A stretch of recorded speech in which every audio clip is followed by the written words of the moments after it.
So we might as well get started. Welcome everyone. Happy. Hello. You've all come inside on this beautiful day. I had the pleasure of walking my dog just a few minutes ago without a coat on for the first time in a while. And it's one of those things you look forward to every spring. Becomes commonplace and you take it for granted, and then winter comes and you look forward to it again. So well, that was a quick summer. Yeah, no, it's not. Hopefully it won't go that fast. So this is part 2 of my slides.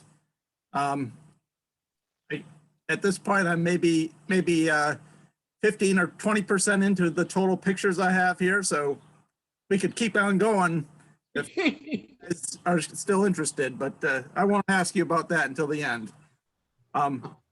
This is a very distinct period of time. This is from, I think I got done with Peace Corps in April, very beginning of April, maybe the end of March of the year 2000.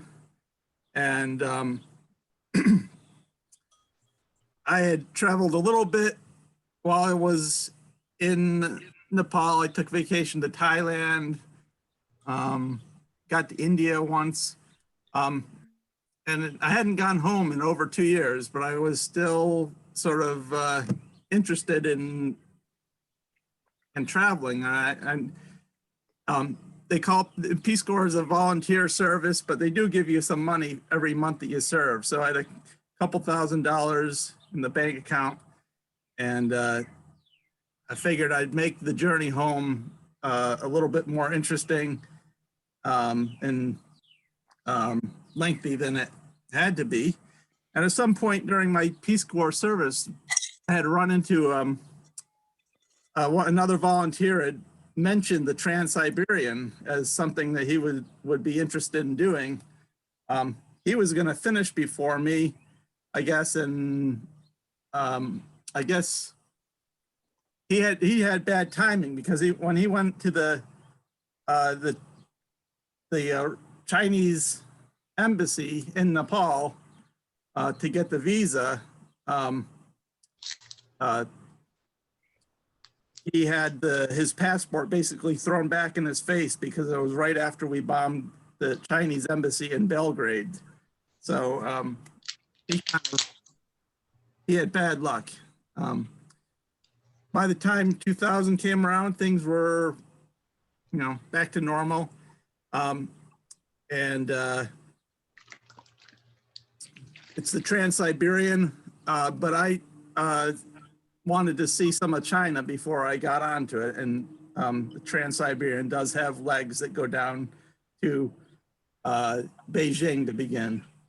And while I was thinking I wanted to do this, I knew it would be a lot more fun if I had some friends. So I got in touch with a couple longtime friends that I'd been in elementary school and high school, and we remain in touch up to now. And they had enough flexibility that they could join me. So they were they agreed to meet me in Beijing and do the lion's share of the Trans-Siberian, and then leave me to do whatever I want once they had been with me for about 2 weeks or so. They had real jobs. I had no real reason to come home, so they had a more timeline. So rather than start in Beijing, though, I decided to have my flight take me to Shanghai and take, I think, 10 days or 2 weeks to get up to Beijing, where I would meet my friends. So that's where my slideshow begins. Give me a second while I share.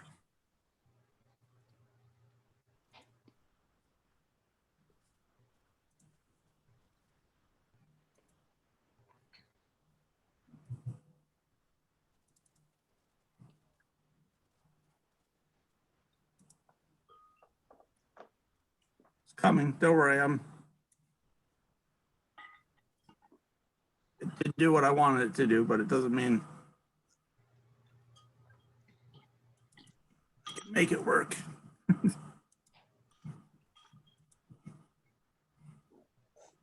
I use your keyboard, will that help? Where's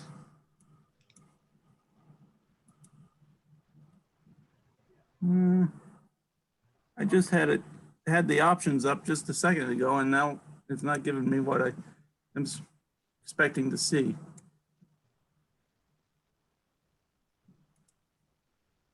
Are you showing anything? No, All I'm I not. can see is the title and a virtual keyboard. Oh, all right. So you see the Yeah,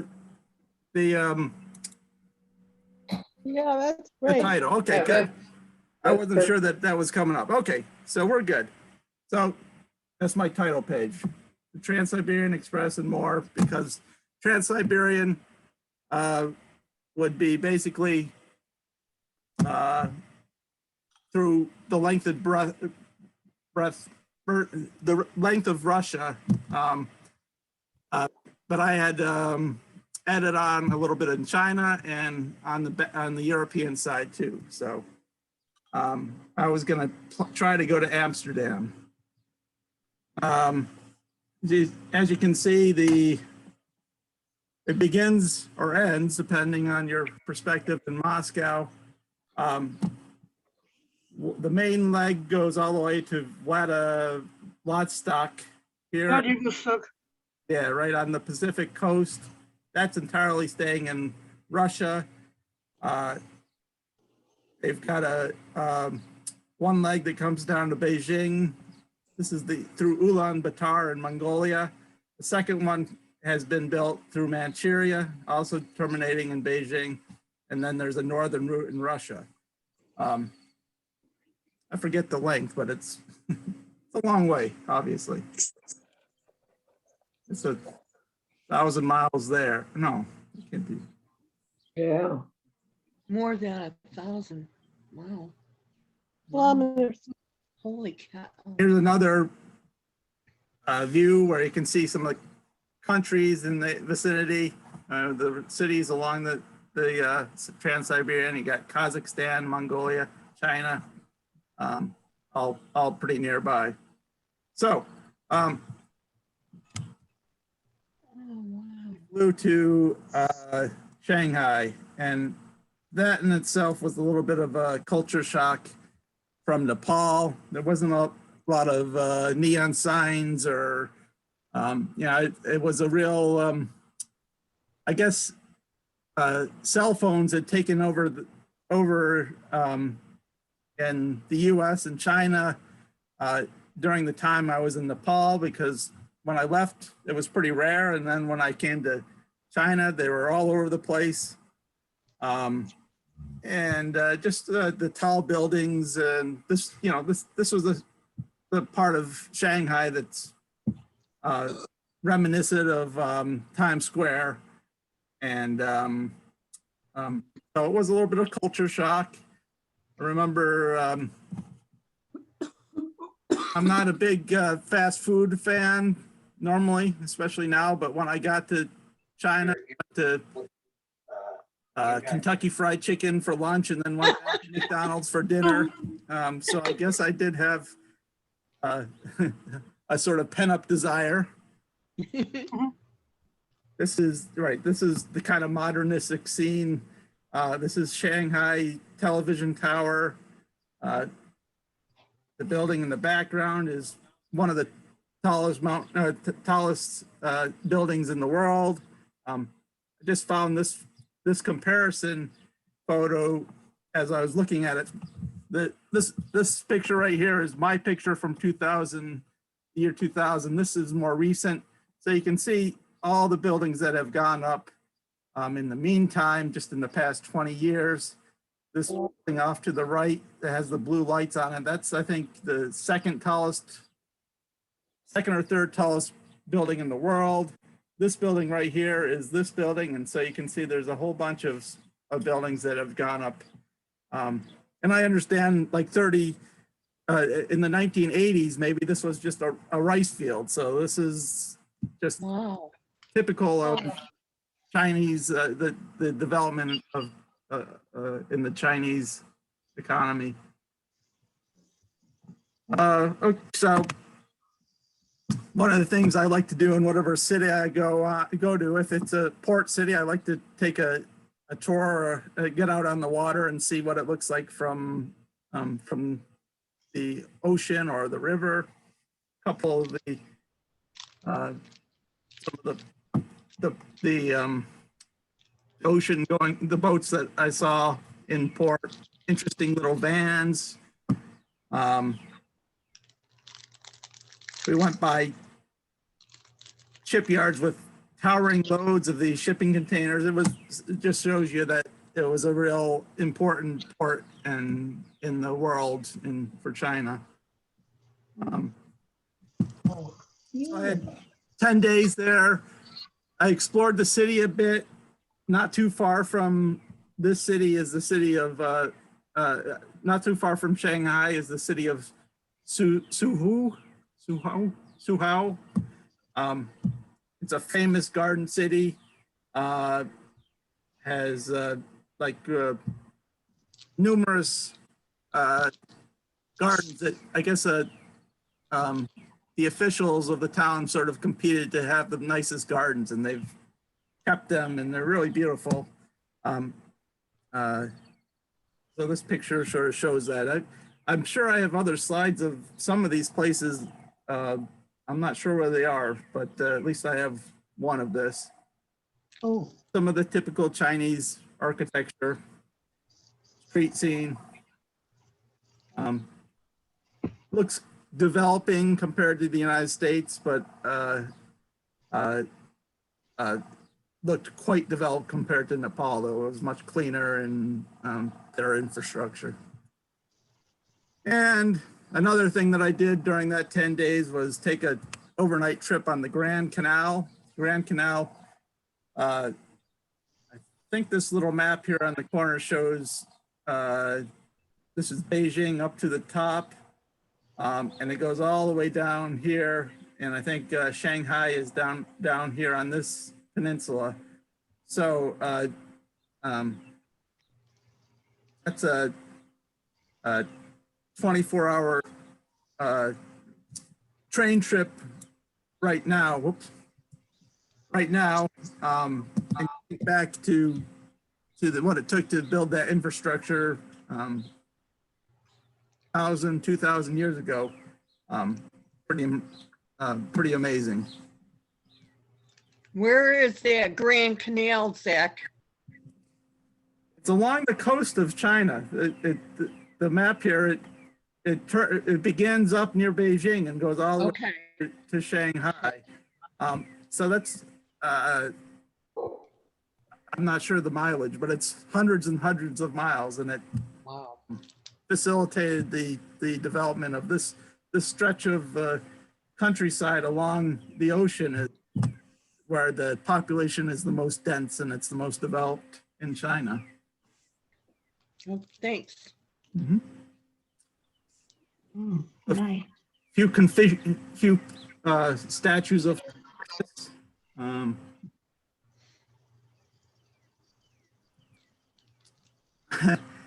this was an interesting place that we ended up on at the end of the day, the overnight on the canal. I guess I was part of a group tour, kind of, and one of the stops was America Land.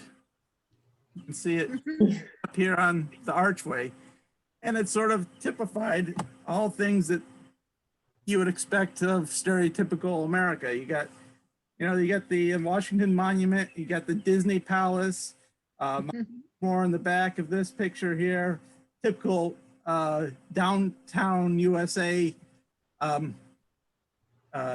Main Street. And it was one of those times that people take elements of culture that they're aware of, but not really sure how they work together. And they they fashioned sort of a street presentation. That's what's happening here. There's actors, people are watching, and it was pretty funny. It incorporated cowboys, sort of a Laurel and Hardy type of characters, and culminated with a showdown between the bandits who are holding some young woman hostage, with Santa Claus coming into and shooting the bandits to save the hostage. So it was quite funny. Sounds like Las Vegas. Yeah, it's like a caricature of culture. So, okay, so my 10 days in Shanghai are up. I'm up in Beijing. It's been about a 24-hour trip on a train. So my first leg of train travel has begun. This is where I'm agreed to meet my friends. These slides in this section are not exactly chronological. The black and white ones are taken when my friends showed up. I just wanted to try shooting a different type of film. And then the color ones precede my friends coming, but they're kind of mixed together. Anyways, my friends, when we agreed that we were going to meet in Beijing, we set a date and time and said we'll meet under the portrait of Mao in Tiananmen Square. So Wow. I had scouted it out a day or two in advance. It's a huge square, lots of people milling around. Even you've narrowed it down enough with under the portrait that you'll be in the same vicinity. It's still going to be kind of sketchy or tricky to find someone else.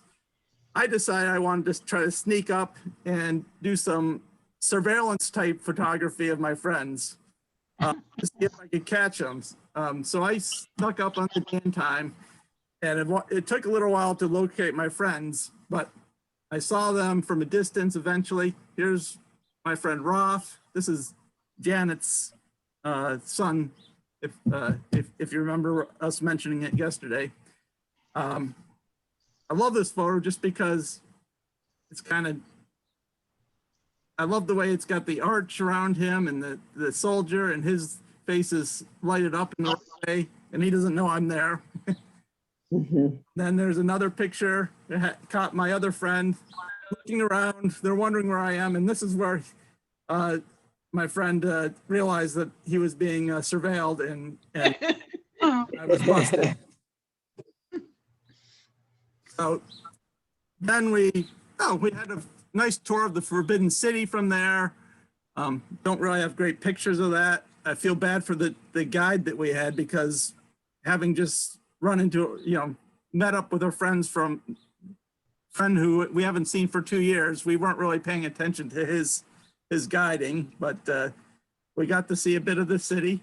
And then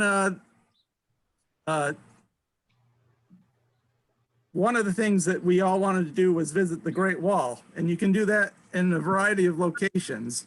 There's a place that's totally repaired, has piped in music. You probably have to pay admission to get in.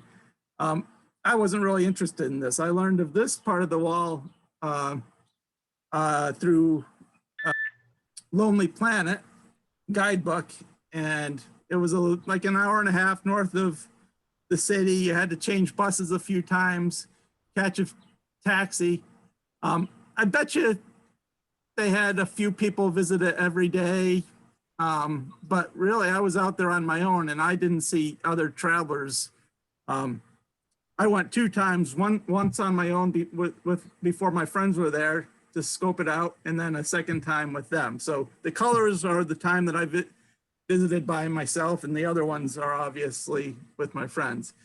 You can see it's pretty well intact, but also the battlements have come off of a lot of the trail. It's all low bush and scraggly, brambles around it. So you stay on the the wall, but you're free to walk up anywhere.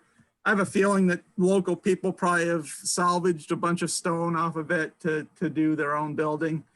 But you sort of join it where it crosses the road and just walk for a couple miles, and then there's a path that you can return back on, and it just continues on in either direction as long as you can see.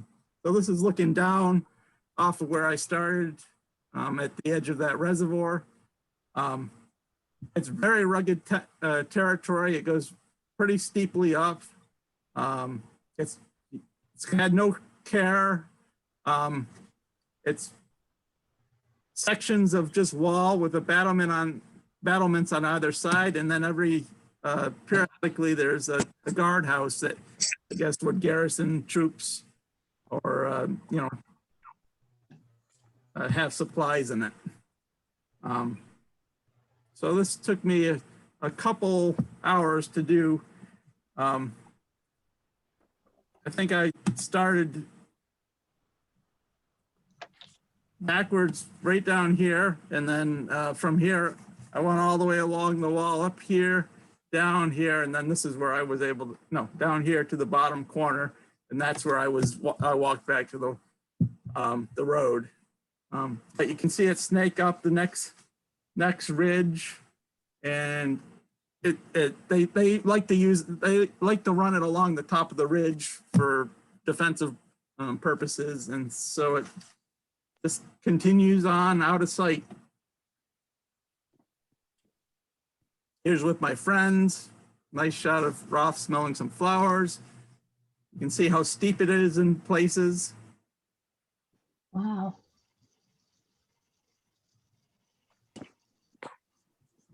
Some more pictures. Some of the walls more than 2,300 years old. It was built to prevent invasion and protect the Silk Road. It's as high as 5 to 8 meters. Yeah, that's probably fair. And it was built along the ridge line, so that's true. This was a few details I found in the slide about the wall. I'm not sure this section of the wall was built. I would suspect probably in the Ming Dynasty. It has to be fairly recent, just a few hundred years old based on how well intact it is. Or that's my thought. I don't know for sure. The area of the wall of the country I was in would have been up here in this corner, so it could be this one or the Han. I guess they worked on parts of the wall in several different dynasties. Another shot of me, a younger me, a thinner me.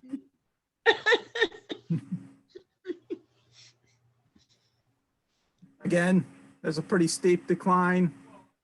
Wow. And again, there was a little village down here, and that's where we would following the wall and walk back to the road.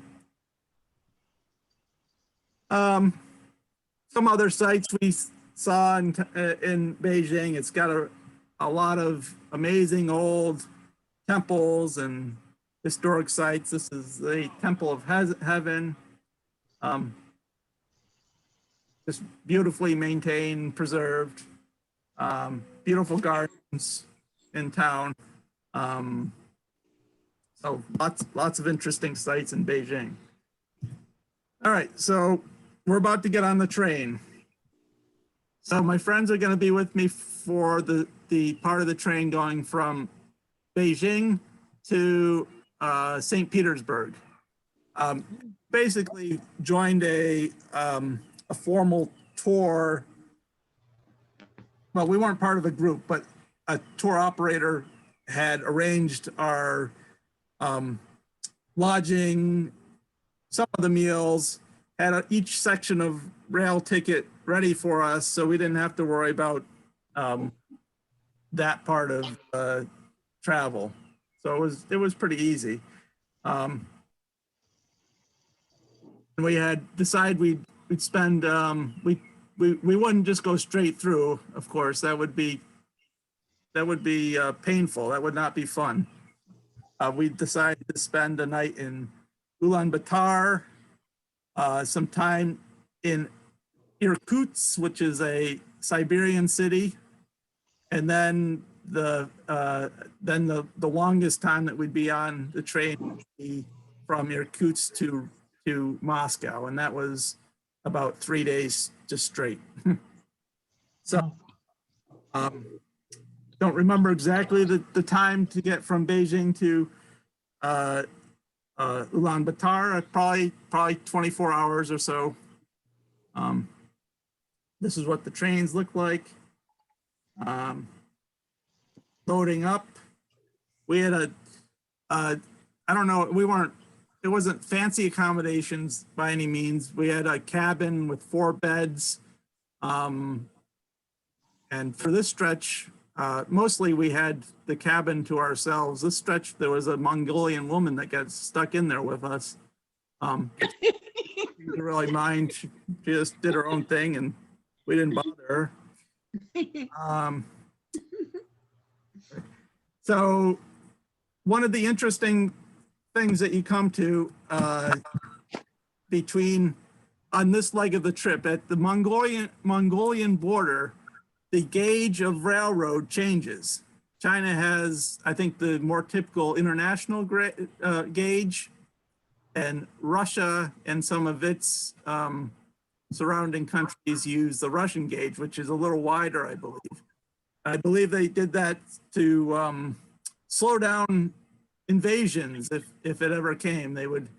You wouldn't be able to use the typical railroad. You'd have to use a Russian train if you were to use their, to try to invade Russia. So you came to a point in this border city where they would, you'd have to decide if you wanted to be inside the train or outside, because they were going to pick up the train off the chassis, the part of the car that had the railroad wheels on it, and they would push the old one, the Chinese gauge out, and then they'd have another set that were set up for the Russian gauge ready to roll in, and then they drop the car down on that.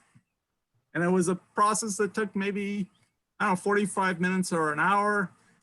There's a quick video here that is not great that shows it, but it shows it a little bit. It's short. I'll watch it. Maybe it will be worthwhile, maybe not, but in any case, it's fairly short. So here we go.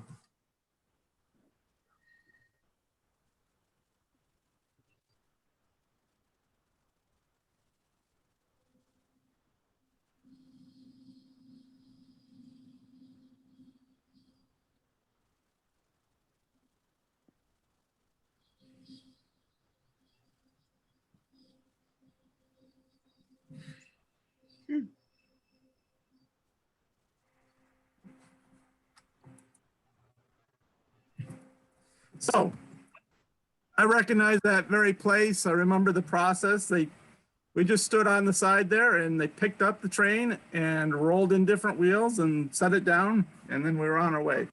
Just an interesting process. So here we are in Mongolia. Just a very wide open, empty place. We had beautiful cloudless weather. I don't remember it being particularly hot since it was April. I guess this constitutes the Gobi. It was very it was sandy, kind of very little vegetation, fairly flat, and just nothing to see beside the railroad track winding off into the distance. That's my memory of it. Wow. And then we're in Ulaanbaatar. This is the capital of Mongolia. I think actually we were here for at least 2 nights, maybe 3. We did a homestay with a Mongolian family. They gave us some typical foods, but basically we didn't have a real set of program. We just went out into the city and wandered around. Ran, there's monasteries operating, tried to find a decent meals, some food, and just, just wandered around to see what we ran into. Mongolia, being a pastoral society, has a real high emphasis on the animals, on yak, on sheep. So they celebrate that with some of the monuments. So a monument celebrating Russian and Mongolian friendship. This is the city of Ulaanbaatar behind, very low lying, hardly any buildings beyond 6 stories. Kind of gray and not very exciting to look at. Interesting to look at the monument and some of the symbols. I guess, you got the symbols being pushed down in the hammer and sickle ascendant, and the workers comforting the young and the sick. Interesting monument. We were in the city Ulaanbaatar primarily, but we did want to get out in the countryside a little bit. This is a yurt, or a ger, I guess is what they call it in Mongolian. Just a mobile tent. You could pack up and throw it in the back of your Jeep or on the back of the horse, and move your livestock's grazing round. This was just a little ways out of Ulaanbaatar, but they were gracious when we pulled up with our tour company that drove us out there and served us some butter tea. And this is the inside of the ger. So they have it set up pretty nicely. It's got carpets and some furnishing, and there's a wood stove in there too. So pretty cramped, but not bad for what it is, for being a temporary tent. So lots of time on the train looking at scenes like this. Lots of empty spaces, lots of gray. And this is really early spring, so that it probably greened up some later on in the season. And so we departed Ulaanbaatar, and the next stretch was, again, probably a little over a day. I don't remember it precisely anymore, but that took us from Mongolia up to Irkutsk, which is a city of 500,000 in southern Siberia. And there we go. You'll notice it's right on the shore of Lake Baikal, which is right here. Lake Baikal is a really interesting place, really amazing place. It's by the size of it, it doesn't compare to Lake Siberia, but it's so deep. It says it's about 1,700 meters, which is between 5,000 and 6,000 feet deep. Wow. Almost 100 times as deep as Cayuga Lake. No, I think more than that. Cayuga Lake is 400 to 450, I think, at its deepest. And so it's very deep. It contains 20% of the world's total unfrozen fresh water. It's got a lot of interesting, unique flora and fauna. There's a freshwater seal that lives in it, and just a fascinating lake. It's surrounded by mountains, extremely pure water, and so we got we got to Irkutsk, and well, here we are. So you see that we've changed from Chinese style architecture to Russian style. It's a pretty good sized city. Wandered around, saw a few of the sites, but we really wanted to get out to Lake Baikal, and so we scheduled a few days to be right on the shore of the lake and just to see what we could experience out there. So the lake was mostly frozen still. You can see some of the snow-capped mountains in the background. This is a weird, I guess, an ice boat with a dog next to it, I guess. The name of the village we were in was Lekvianza, just a small little town. We had a bed and breakfast that was just amazing. We enjoyed it.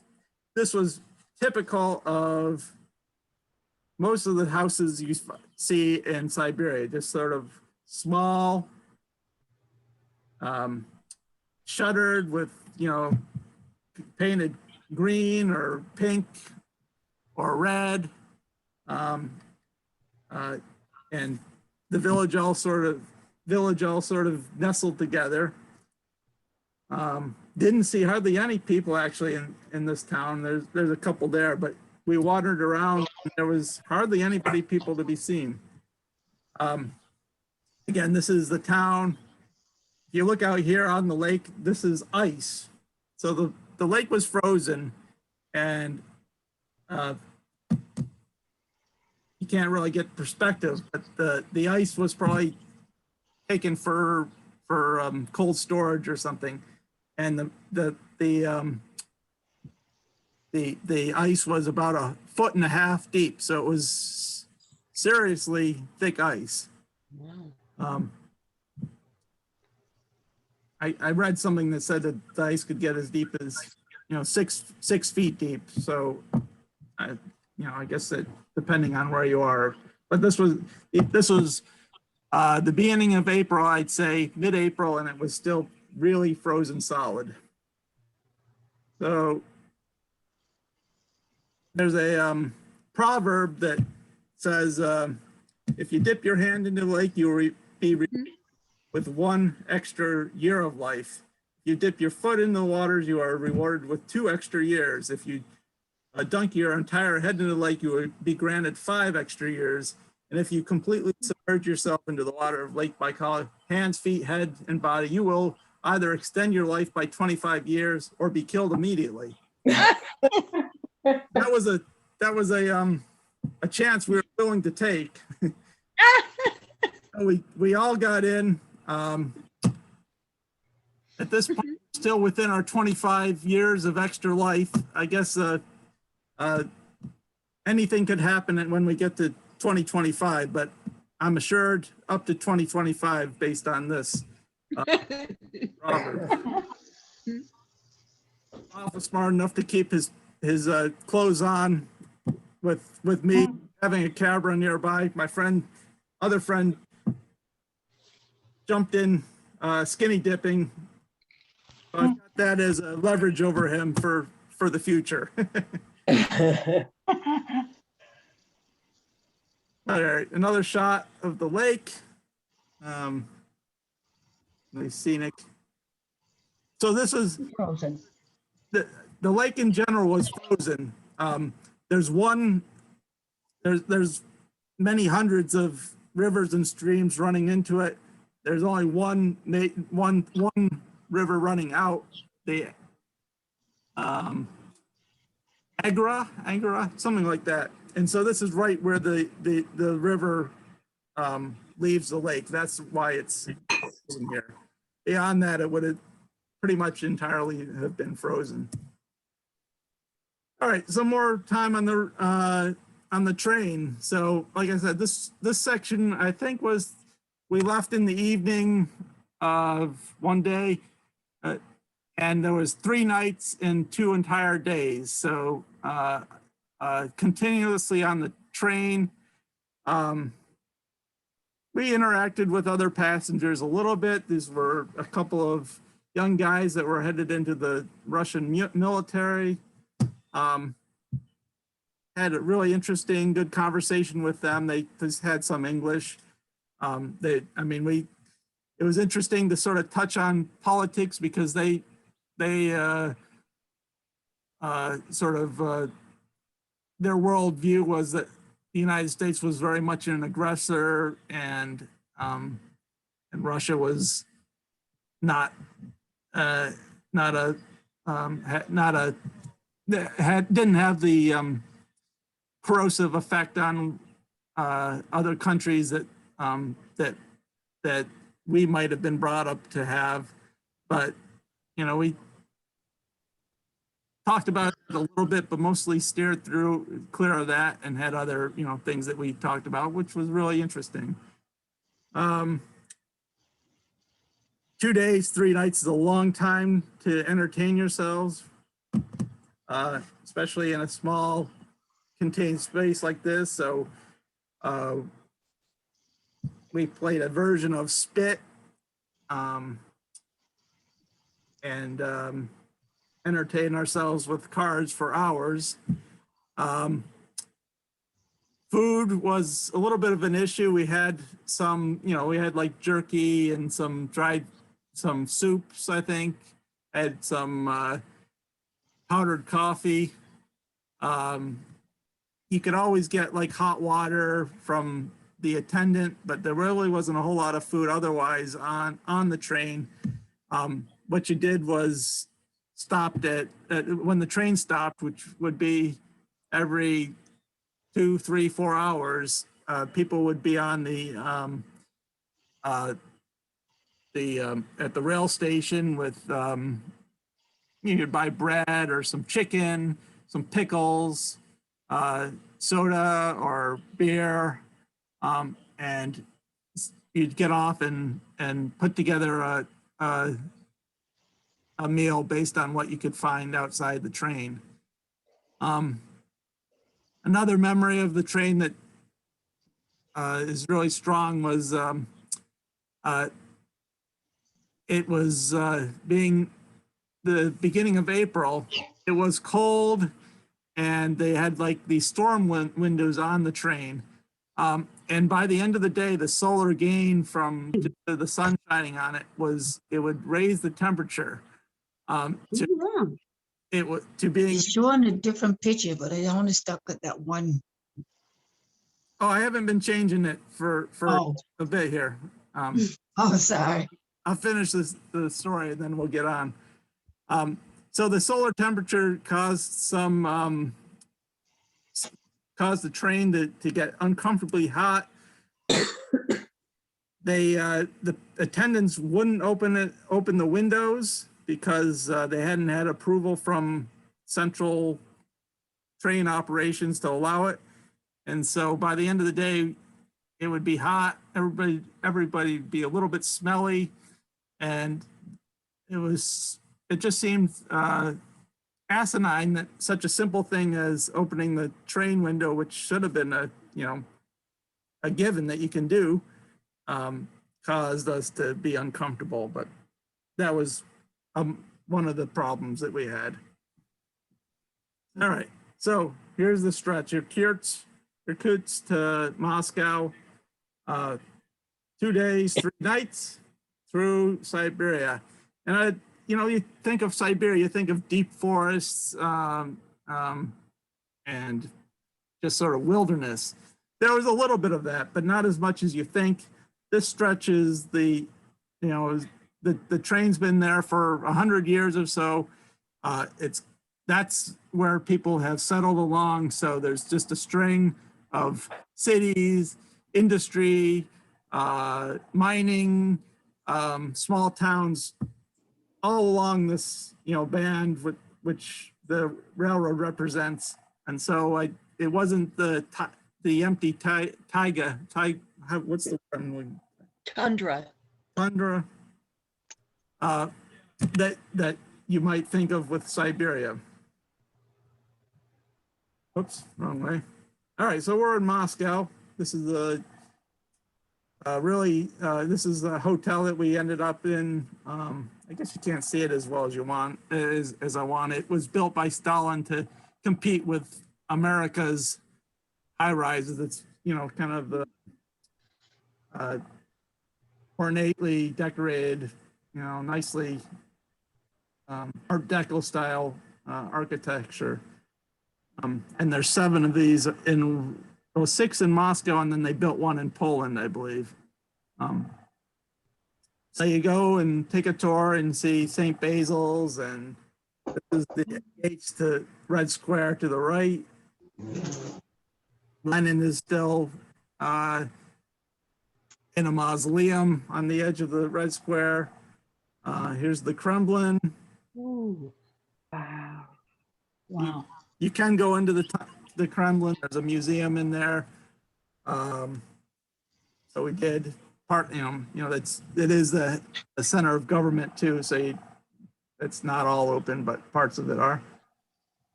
I think this is the Russian, the main cathedral for the Russian Orthodox Church. A little bit of the Moscow skyscape that you see. I guess all these turrets are all gilded with gold.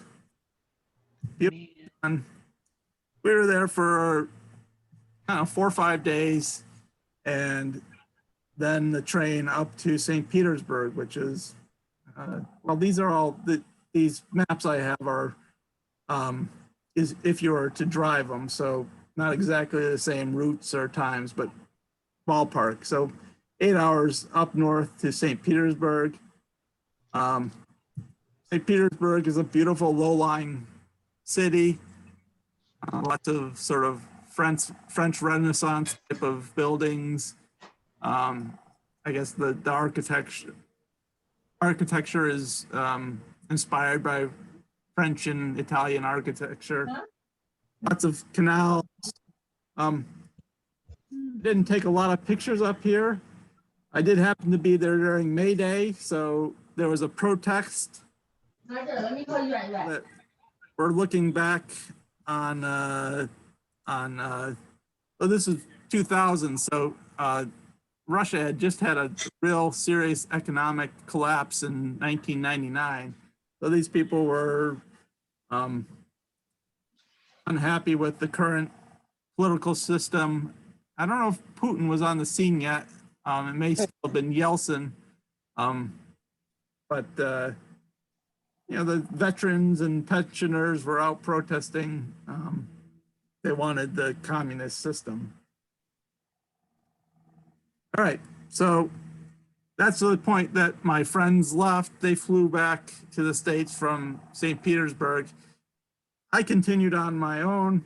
I went back to Moscow, and there was a Nepali guy that I had met while in Nepal. He was a guy that had come to Russia for education, and ended up staying and set up his a business selling electronics and imported items. And so he let me stay with him in Moscow for a little bit. But then from there, I caught the train across Eastern Russia through Belarus, which I don't really remember much because we passed through it overnight. And if we stopped, you weren't able to get out of the train. And then ended up in Warsaw. So Poland. Stayed there for a couple days. And again, here I'm not taking as many slides or pictures as I would normally have, given that I don't know, I guess I'd been traveling a lot, and it was all traditional film type cameras, so I don't have a lot of pictures of Warsaw. Or from there I went down to Krakow, was in southern Poland, and right near Krakow is what's the concentration camp?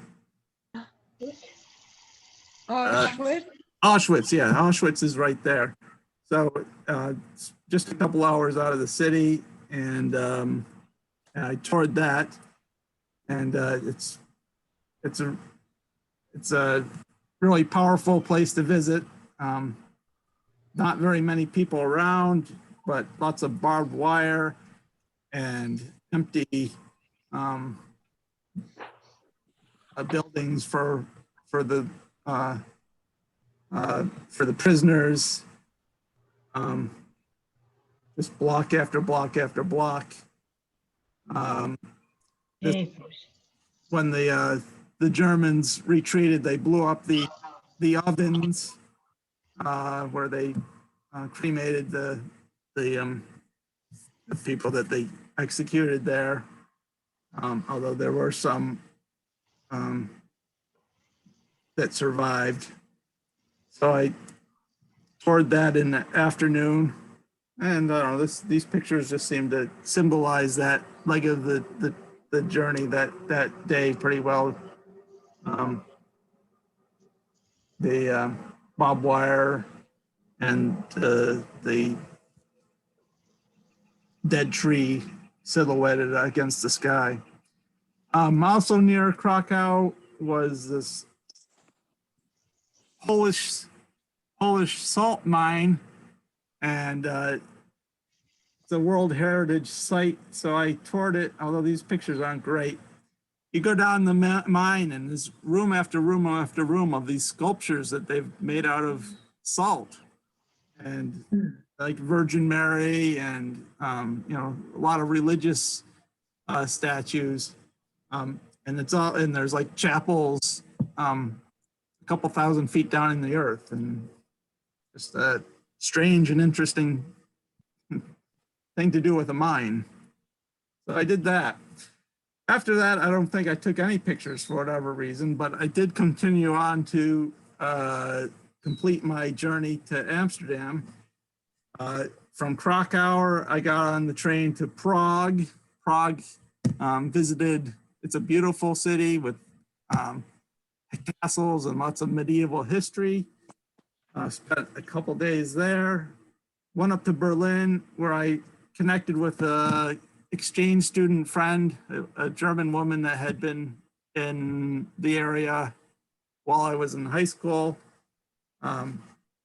Visited her. And then this stretch from Berlin down to Stuttgart was the only section of the trip that I wasn't in a train. There was like a ride sharing system set up in Germany, and they helped me connect with a couple people that were driving Berlin to Stuttgart. So I did that leg of the journey by car. And then after in Stuttgart, the reason I went there is I have that's where my grandmother still has some family, and those cousins were willing to put me up for a couple days and feed me, and so I didn't realize that I went way out of the way. It would have been much faster to go straight across to Amsterdam, but I went all the way down to Stuttgart, had a couple days there, and then got on the train and up to Amsterdam. And from there, I briefly considered flying to Iceland to have a final stop, but I figured I had enough and had spent enough money, so I ended up just flying home from there. So the entire trip that I had, Wow. Asia and Europe, actually this next slide has, you got Nepal, flying to Shanghai, which is over here, Beijing is right there, and then the rest is train and a little bit by car there. Took me about 2 months to complete that. Nice. I was taking my time, so otherwise it would not be worthwhile. But taking your time, it was a real interesting experience. So that's what I have. What was the name of the Zack? Sorry, What was the name of the train? what was the name of the train? Marion Express. Oh. And Really? did you get a chance to ride on the Orient Express by any chance? I think the Orient Express goes through Turkey and that part of the Humboldt. Yeah, I think so. the country. I had no idea, so. Yeah. And why is the Forbidden City called the Forbidden City? It's because when the Emperor of China was in power, it was forbidden from anybody but his family or his inner circle. Oh. So yeah, no. Before the communists, it would have been probably unimaginable to go in there, but now it's a museum. Yeah. Did you get a chance to drink any of the water from Lake Baikal? Well, I guess I could have when I jumped in, but I don't think I You did. Although You did say that was the purest water in the world, right? I thought it's very pure. Yeah, Yeah. it would have been okay, but yeah, no, I figured just submerging myself was enough to get credit for my purposes. And that first Russian city that you came to that was Lake Baikal that had that cute little house. Yeah. You said the food was really good there. What kind of food did you get to eat? Oh, right. The Irkutsk is the name of the city near there, but we were in a little village.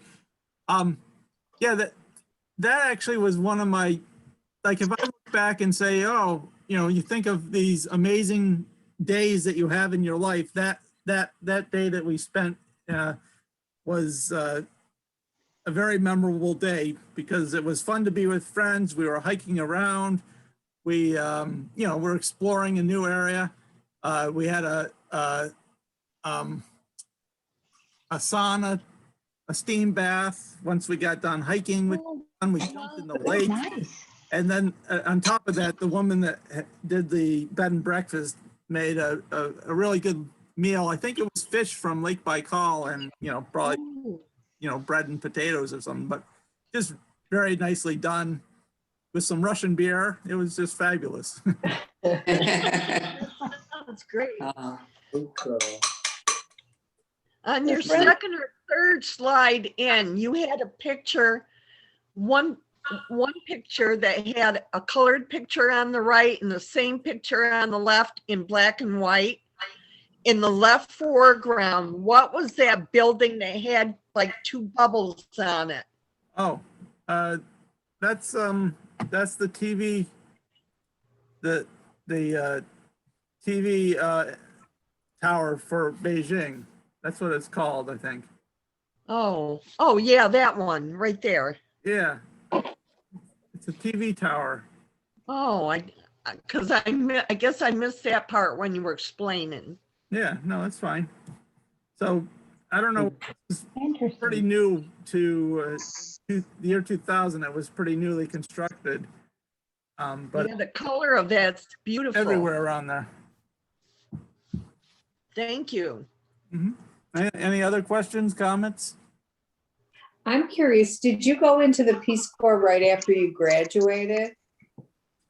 No, I had a few years where I was just sort of bumming around, did some carpentry, trying to figure out what to do, and then decided it wouldn't hurt my future plans to volunteer for a couple years. Yeah. And then did you have an idea what you wanted to do when you got back? I wanted to go to graduate school. I knew that much. And I knew that Cornell I was interested in international development work, and I knew that Cornell had programs in that. And the fact that they also had a Peace Corps recruiter on campus with good benefits, I decided I'd go to Cornell and try to get that position, which I did.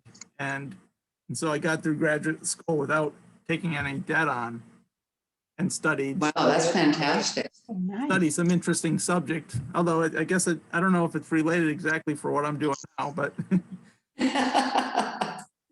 I mean, one of the focuses that the program had was program management type stuff. So I guess in that way it is. It's just not international. Oh, I gotta go. Okay. Bye. Bye, Mary. Thanks for Bye. coming. Bye. Good to see you, Mary. Yeah, good to see you too. It Bye, really Mary. helped, all those maps in there. That really helped a lot. Thank you. Neat. Yeah.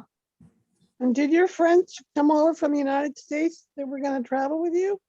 Yeah, they live, well, one lives in Boston, the other lives locally. They flew together to Beijing, Korean Airlines, and then I don't know how they got home exactly, but they flew out of St. Petersburg, and that was all sort of part of the package for them. And you were carrying everything you owned with you? So, or did you ship some of your stuff home before that? I did ship some stuff home. I shipped some carpets, and then some of my items. The carpets made it, thank goodness, but some of the items that I shipped got stolen probably prior to even going through customs in Nepal. Aw. Mm. So that was a little bit of a drag, but it was nothing that was very precious that I lost. It just was like, too bad that I didn't get everything I wanted at home. But I basically had a big camping style backpack, a good sized one, and I fit everything that I needed in that, clothes and toiletries, and then I had like a backpack for walking around with during the day. It's fascinating. It's How really did you fascinating. do your laundry on the trip? I think I had it. I left it with hotels, the laundry. In Peace Corps, I started doing my own laundry, and I hated doing that. I don't mind doing dishes. I don't mind doing I can put up with a lot of stuff, but I really dislike. So I'm sure that I just, collected it until I found a place that could, they would do it for a service and paid whatever I needed to. Yeah. It was basically didn't have any trouble. Well, I had a couple issues. I got my wallet stolen from me in Poland, and I think Oh. it was when I was taking a shower in a youth hostel in a common bathroom, and someone must have come in and just seen my pants hanging there and grabbed the wallet out of the pocket. That was kind of a pain, although I don't remember. I was able to I had enough money somewhere else that it didn't cause too much issue. I also had a problem with the Russian traffic police in St. Petersburg. I was walking through an intersection and a car sort of cut in front of me, and I just sort of put my hand on it and pushed off it, but I didn't, it may have looked like I banged it or something. I didn't do anything violent. Or the driver, I'm sure, didn't even notice that I had been there. But the officer was in the intersection somewhere and came over to me and started speaking to me in Russian. And I was like, I don't know. And then he sort of motioned and a little police vehicle pulled up, and Oh, boy. they put me inside, and one of my friends was, got himself involved, right from the start. And so they put him inside, and they just sat there, and I remember there being little curtains on the window, and they like pulled the curtains, and it was like, speaking to us in Russian. I was like, can't understand anything except for making out something about document or something. And I was at a complete loss. We were in there for maybe 5 to 10 minutes. And a real kind of funny part of it, there was a drunk man in the trunk, and so he'd be sort of banging there, Oh, jeez. and he'd make a little noise, and they'd bang on the back of the car and yell at him to shut up, I guess. Anyways, I didn't know what was happening. I couldn't figure out exactly what they were after. But my friend remembered reading that you are supposed to register with the tourist authorities within 3 days of arriving in new cities. And so he had ticket stubs showing that we'd only been there for a day or so. And he pulled them out and showed it. And as soon as the officer saw that, you saw a little bit of a crestfallen look on their face. They weren't going to be able to extract a bribe out of us, and they let us. So that was a memorable experience. Thank goodness I didn't have to see what a Russian jail would. That was enough Yeah. of the brush. Huh. Were you ever in danger while you were doing this, or? I don't think. I mean, I felt pretty safe, even on my own. I was smart enough to avoid obviously dangerous situations. Yeah. But China, I think they were probably quite lawful. You're not likely to experience a violent crime there as a tourist, I don't think. Maybe you don't want to be in certain places at certain times. Amsterdam felt a little sketchy for some reason. At dark, at night. I mean, there was a couple times in China where I felt like I know that I was being cheated. There was when I was on the boat having on the Grand Canal. I had a very basic meal, and they came over and gave me a bill, and then a minute or two later, someone else came over and gave me a bill for a different amount. So I had a suspicion that they were just making it up, see what I could pay. Oh, But I couldn't find anybody that spoke English, and so I guess I just I paid what they were asking. I don't think it was I was being totally ripped off. You met your wife when you were there? Yeah, I met my wife while I was in the Peace Corps. I met her probably in 1998. Did she do this? She didn't do this trip with you though. No, I wasn't really. I